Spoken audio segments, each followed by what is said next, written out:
දැන් ඔය ගෙවල් වල කේන්ති ගන්න කට්ටිය කල්පනා කරන්න ඕන හොඳ. මහදයක් ඕනේ මාළුවකට පින්නකට ලුණු ටිකක් මදි වුණත් මිනිස්සු කේන්ති ගන්නවනේ. ඔය හොඳට බලන්න ගෙවල් වල මේ අවුරුදු ගාණක් උයලා දීපු බිරිඳ බත් එකේ කෙස් ගහක් තිබ්බොත් එහෙම ඒ කුණහරුපෙන් බයින ගෙවල් තියෙන ඕන තරම් තියෙනවා. නිරන්තරයෙන් බලන්න ඕනේ අර විනාඩි 10ක් විතර අරගෙන මොකටද කේන්ති ගන්නෙ? කවුද මේ කල්පනා කරන්න ඕනේ? කේන්ති යන උදවිය. මොකක්ද කේන්ති ඇවිස්සීමෙන් මට අත් වෙන ප්‍රතිඵලය?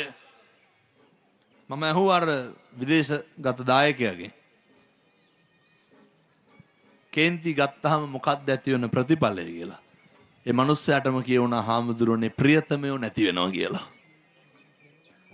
අපිට කේන්ති ඇවිස්සෙන්න නේ කේන්ති යනවා නම් කමක් නැහැ එනවනේ වෙන්නේ.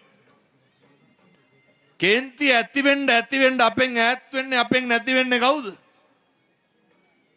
අපේ ප්‍රියතමයෝ අපිට නැති වෙනවා.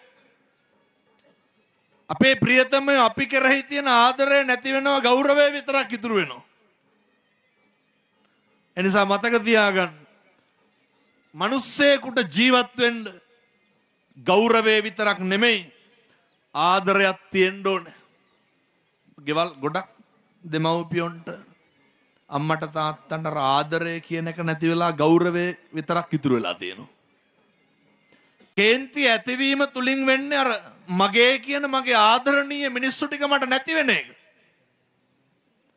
අපිට කවදාවත් කඩවල් දිහා නිකන් ඉන්නකොට කේන්ති යනවද? කේන්ති යන්නේ නැහැ. බස් එක යනකොට කේන්ති යනවද? අපි ගියත් ඒක පාලනය කරනවා. එහෙම නෙන්නේ. කවදාවත් ඔය නේ නිකන් පන්දන් මේ මළුවට ඇවිල්ලා ඉන්නවනේ. එහෙම ඉඳගෙන හිටියට කේන්ති යනවද නැන්නේ? ගෙදර ඉන්නකොට ඔය බලන නාට්‍ය කතා වෙනස් වුණොත් එහෙම ටීවී එකේ කේන්ති ගන්නවා. එතකොට සද්ද වැඩි නම් කාගේ හරි ෆෝන් එකක මෙහෙදි සද්ද බද්ද තියෙනවා කේන්ති යනවා.